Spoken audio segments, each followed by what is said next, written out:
कन्हैया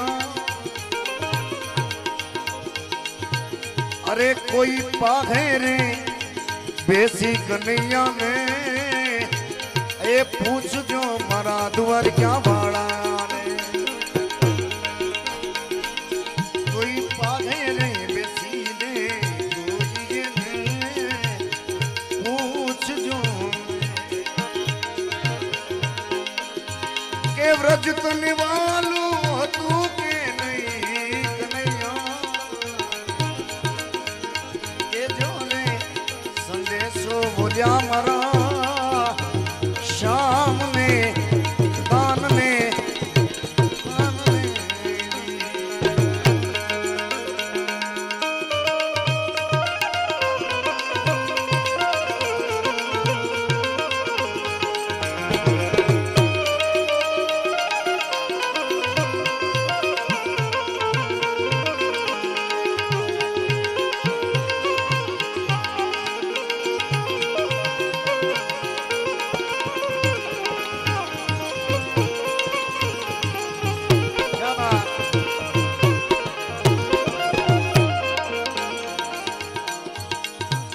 कन्हैया ने संदेशो आपजे શું કહે છે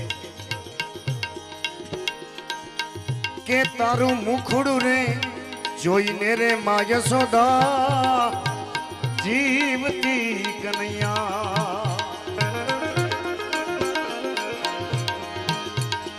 કાન તને સાંભળે છે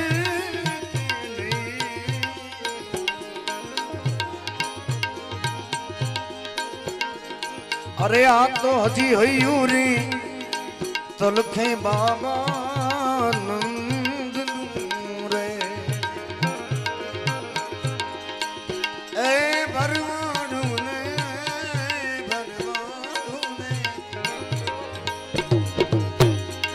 भरवाड़ू ने बोले क्यों का भाई अरे कोई के जो रे संदेशो मारा भया शाम में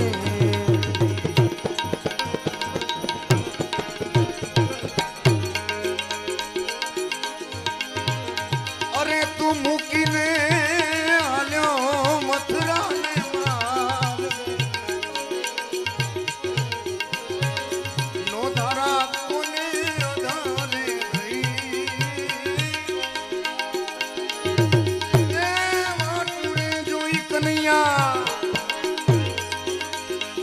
तारी वाटुरे जोईने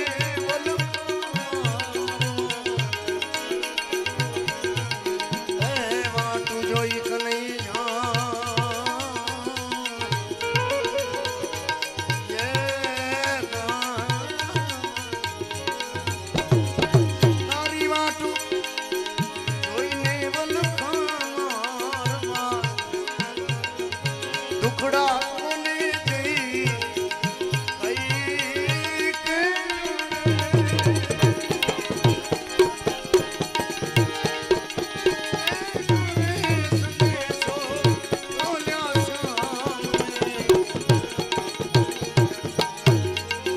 गोकुल तने गमतु तू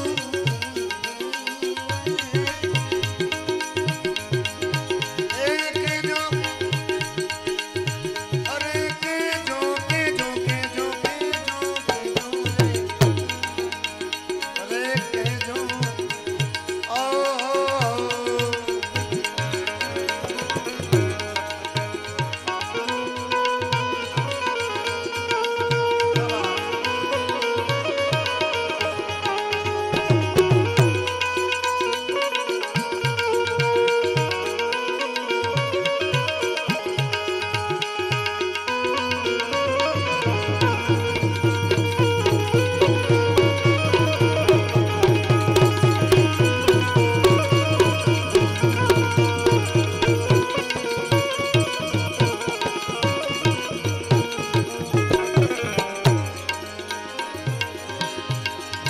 कन्हैया तारी वाघड़ी ना सूर वेरा सांभरे अर्धी रात जब दी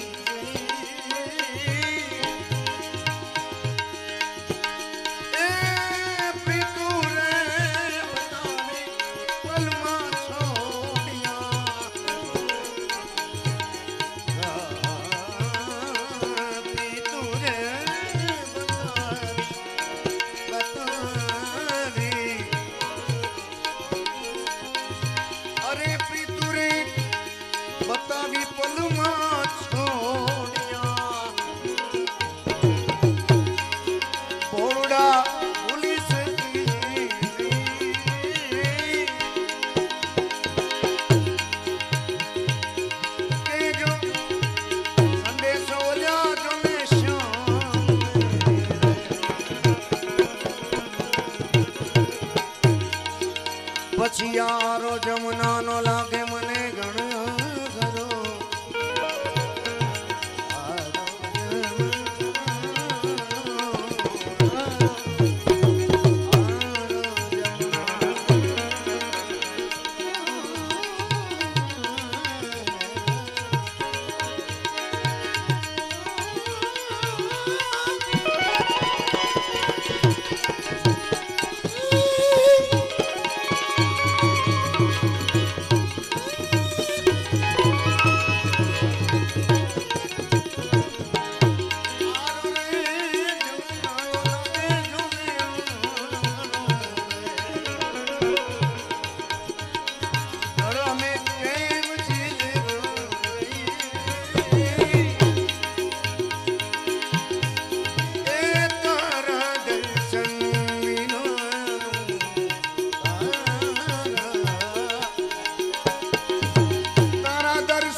અરે મધ્યો મધ નિરખ્યા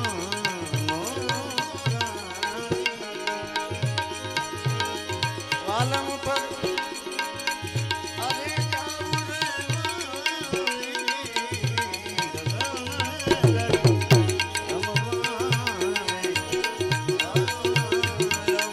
હાલો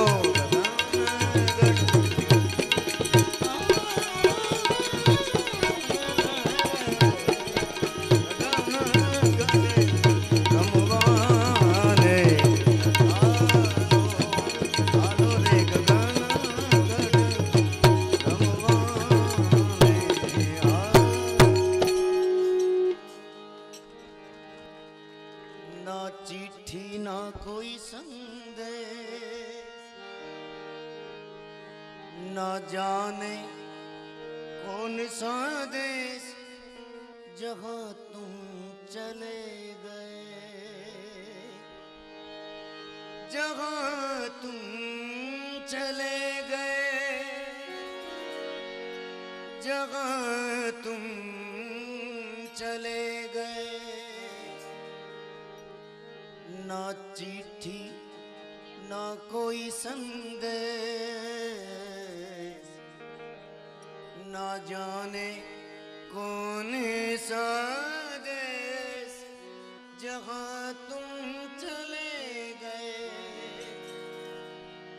जहाँ तुम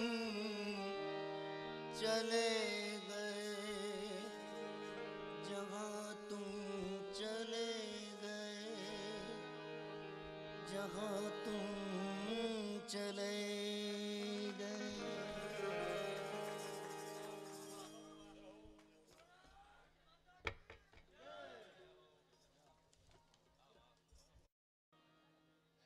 આમ વધારે પડતો અવાજ ન કરવો, શાંતિથી દરેક મહેમાનોને ચા પાણી અને જે કાંઈ વ્યવસ્થા જાળવવી પડે એ આપ કરી રહ્યા છો.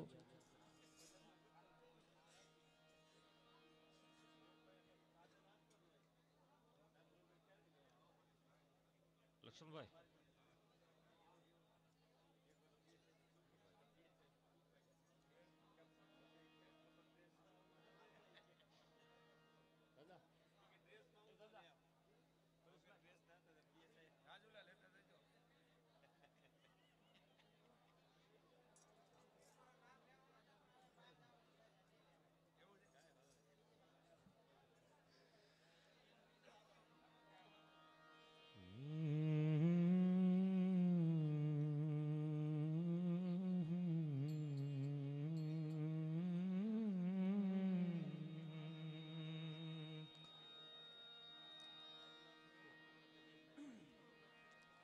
ભાઈ વચ્ચેથી કોઈને આમ બહાર આટો મારવા જવું હોય તો નિરાતે કોઈ અવાજ માખણમાંથી માવળો નીકળે એમ નીકળી જાવ, કોઈને કાંઈ તકલીફ ન પડે, ડિસ્ટર્બ ન થાય.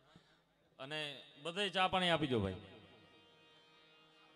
તમારા શબ્દો યાદ આવે છે દાદા, ધીરતા, સ્થિરતા અને ગંભીરતા. ધીરજ ધર્મ મિત્ર અરુ નારી, આફત કાલ પરખ્યો ચારી.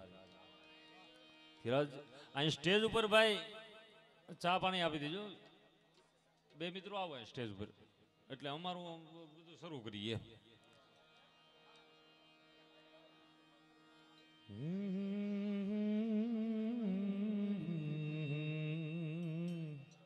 હા દાદા, અમારે ટીકુ દાદાની એક ફરમાઈશ છે, પણ આ દરેક કલાકાર આપણા મહેમાનો છે.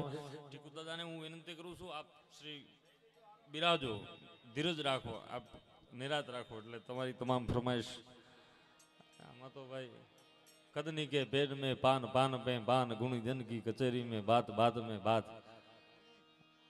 ભાઈ પરેશભાઈ કીધું ને હમણાં કચ્છી ભાષામાં કે શાયર લરું થોડ્યું, મુજા ઘટમાં ઘણેર્યું, હકડીસી તટમથી વાંતો દૂજી ઉપડ્યું. એક નો પૂરી થાય ત્યાં તો ઉફાળા મારતી હોય બીજી બાપુ.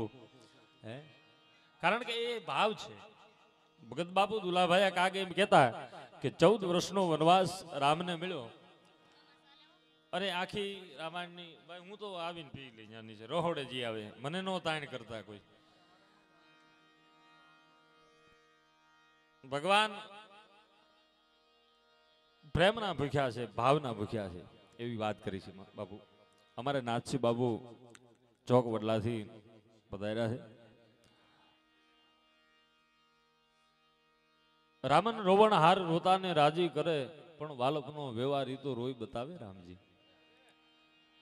14 વર્ષનો વનવાસ રામને મળ્યો. ઋષિ મુનિઓના ઘણા આશ્રમો આવ્યા હતા, પણ એમાં એક બાઈ ગુરુ માતંગે એમ કીધેલું કે તારી ઝૂંપડીએ રામ આવશે બાપ. ધીરતા, સ્થિરતા અને ગંભીરતા. દાદા એની ધીરતા કેટલી હતી, સ્થિરતા કેટલી હતી, એની ગંભીરતા. અને રામ જ્યારે ઝૂંપડીએ આવ્યા ને તો એ બાઈ વગડાની માલપાથી બોરડીએથી બોર તોડી આવી, અને મોરની મનમાં બેક રેતી સબરીને સદા ચાતો ઠળિયા હોતા ઠીક એને કરડીને ખાધા કાગડા. હે, ઠળિયા હોતા ખાવા મળ્યા, હેછા બોર હતા છતાં. એનો એક પ્રસંગ ભાઈ, આગળ ભાઈ અવાજ કોઈ ન કરતા, પાછળ ભાઈ અહીંયા ચા પાણી પી લીધા હોય, પાછળ આપી ગયો બધે, કોઈ અવાજ ન કરતા એટલે કોઈને તકલીફ ન પડે. અને મને માન રાગે પીડ્યું હોય. આમાં શું છે, ઘડીક મોકો મળે બિપિનભાઈને આપણે સાંભળવા છે, એમને રજૂ કરવા છે. એક બાઈ, ગામડાની ગરીબ બાઈ હતી ને, ઓટલે બેસેલી બજારમાં, ગામડું ગામ. અને કોઈ સંતની સવારી નીકળી, કનુભાઈ સંતની સવારી નીકળી એટલે એની સાથે તો ધનવાન લોકો હતા, રાજા રજવાડા. કોઈ હોનામોરના ઢગલા કરે, કોઈ રૂપિયાના ઢગલા કરે. રવજીભાઈ, કોઈ હોનામોરના ઢગલા કરે, કોઈ રૂપિયાના ઢગલા કરે છે. સંત છે એ ત્યાગી પુરુષ, એક પણ હાથ ડાળતા નથી.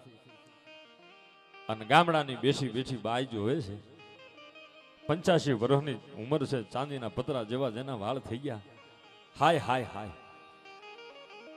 જેની પાસે ધન છે એ સંતના ચરણોમાં કોઈ રૂપિયા ધરે છે, કોઈ હોનાવરના ઢગલા કરે છે, પણ એ પરમાત્મા એ રોધારાના આધાર રાકાથી રૂઠો ભરે, દે બીજાને દાન. અમે રાકા છીએ, અમારી પાસે પૈસો નથી. મન દે તો માયા દે, નહીતર મનને માર. મન દે અને માયા નો દે, એવા બે ધક્કા નો માર્યો હો બાપ. ઈચ્છા થાય બાઈને કહું સંતરા સરળોમાં કંઈક આપી દો, પણ ક્યાં વિચાર કરે કરે રે પ્રભુએ મને ક્યાં કઈ આપ્યું છે. નોંધારી બાઈ, પરિવારમાં કોઈ નહીં, અને બાઈ એમ કહે છે કે મને કઈક આપ્યું હોત તો હું સંતના શરણોમાં કઈક આપ્યું. પણ એમાં એક ગાડા ખેડૂ વાડીએથી શીબડાનું ગાડું ભરેલું ને હાલ્યો આવે, અને બરોબર સંતની સવારી બજારમાં હાલ્યા આવે. આમથી ગાડા ખેડૂ બરોબર હાલ્યો આવે, અને આ બાઈ હજી વિચાર કરે છે કે પરમાત્માએ મને કઈક આપ્યું હોત તો હું સંતના શરણોમાં આપવા જાત. ત્યાં એવો વિચાર આવ્યો ને ત્યાં ગાડા ખેડૂ ઈ ગાડામાં બેઠો બેઠો એને વિચાર આવ્યો કે આ બાઈ ડોહી ભૂખી છે, હાલની એકાદું શીવડું ફગવતો જાવ. એ ગાડા ખેડૂ લઈને એક શીવડું ફેંક્યું અને ઓટલા ઉપર બેઠેલી બાઈએ લઈ લીધું શીવડું. ભાઈ ત્રણ દિવસના પેટનો ખાડો પુરાણોની ભૂખ લાગેલી અને બાઈ શીપડું ખાવા મળી. અરે રે પરમાત્માએ મને કાંઈક આપ્યું હોત તો આપત. ભૂખ લાગી હતી, શીપડું ગાડા ખેડું આપ્યું, ઈ અડધું ખવાઈ ગયું. કેમ અડધું હેઠું કેમ આપવું? હે, જેમ રામના બોર સબરીએ હેઠા બોર આપ્યા, રામ ખાવા મળ્યા હતા. ભગત બાપુએ લખ્યું છે કે મીઠા લાગે તારા બોર એ બાઈ એમાં તારી ભાવના છે અણમોલ. સબરી ના મીઠા લાગે મીઠા લાગે બોર બાઈ મીઠા લાગે બોર. એમાં તારી ભાવના છે અણમોલ. સબરી ના મીઠા લાગે બોર બાઈ તારા મીઠા લાગે.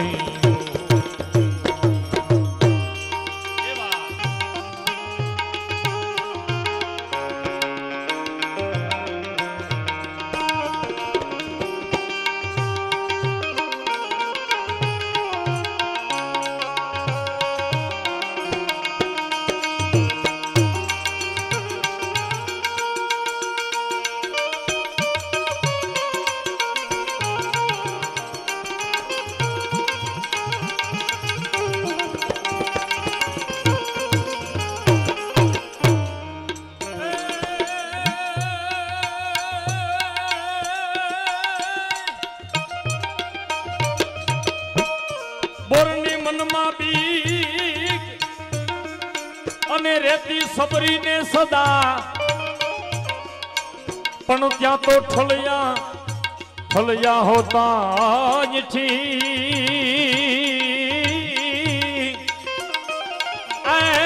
એને કરડીને ખાધાઈ કાગડા.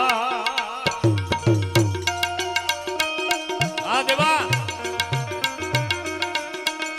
એમાં તારી ભાવના છે અણમોલ. સબરી ના મીઠા લાગે બોલ ભાઈ તારા મીઠા લાગે મીઠા લાગે. એઠું શીપડું નો વિચાર આવ્યો કરે રે પરમાત્માએ મને કાંઈક આપ્યો હોત તો સંતના શરણોમાં હું કાંઈક આપત.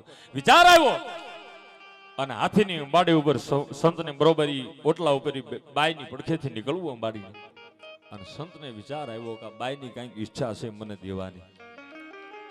અને બેઠા બેઠા એ હાથીની ઉંબાડી ઉપર બેઠા બેઠા સાધુએ સંતે એટલું કીધું, માં એ માં.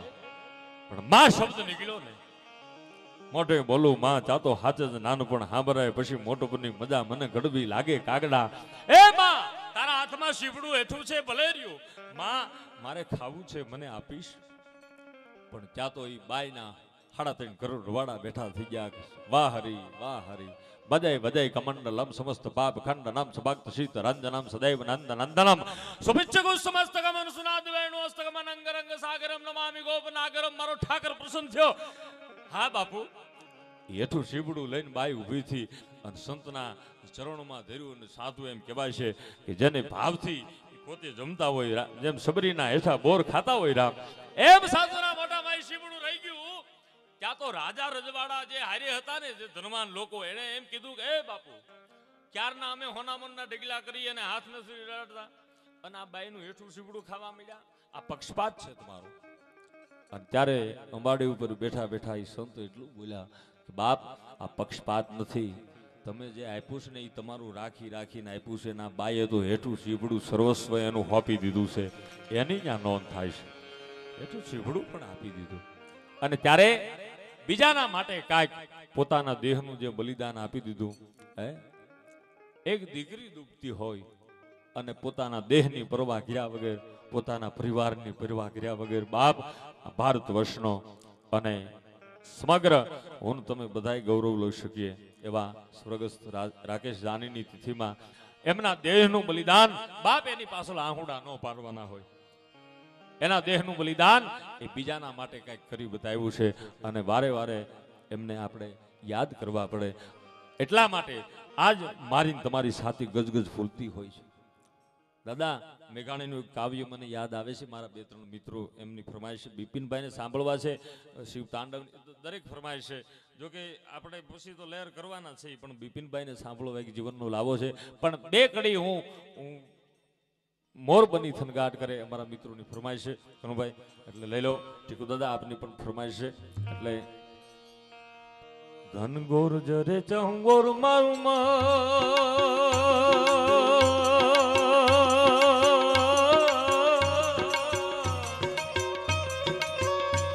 ઘનઘોર જરે ચંગોર મારું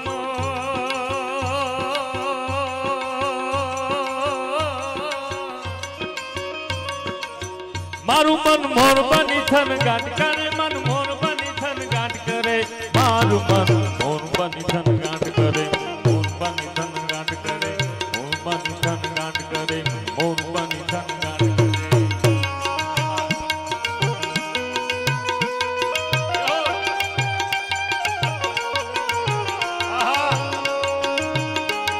આદિપુર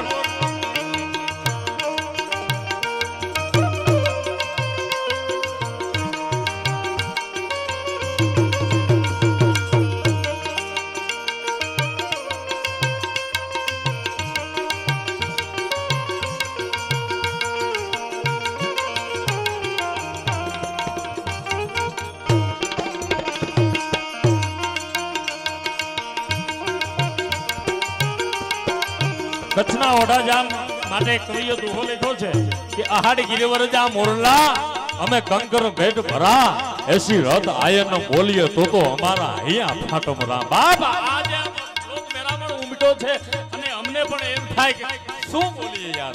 હે અને મેઘાણીએ લખ્યું છે કે આહાડ મહિનાની માથે એમ કહેવાય છે કે ઈશાની પહાડના ખોપરાને ફાડી અને સમ કડક છમ છમ એમ કહેવાય છે કે વીજળી તડાકા મારતી હોય. અને ત્યારે મેઘાણી ના શબ્દો ઘર ઘરાર ઘરાર મેઘ ઘટા ગગ નગર જાટ ભરે.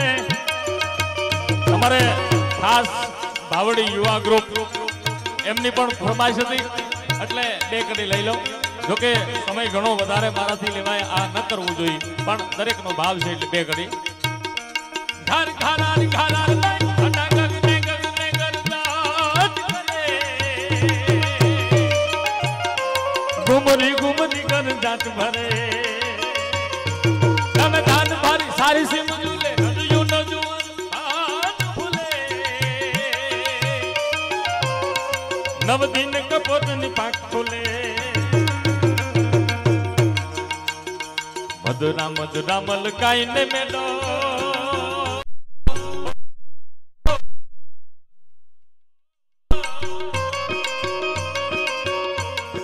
મેઘ ગટાગર જાટ ભરે. ગગને ગગને ગગને ગગને ગગને ગગને ગગને ગગને ગુમરાય ને પાગ.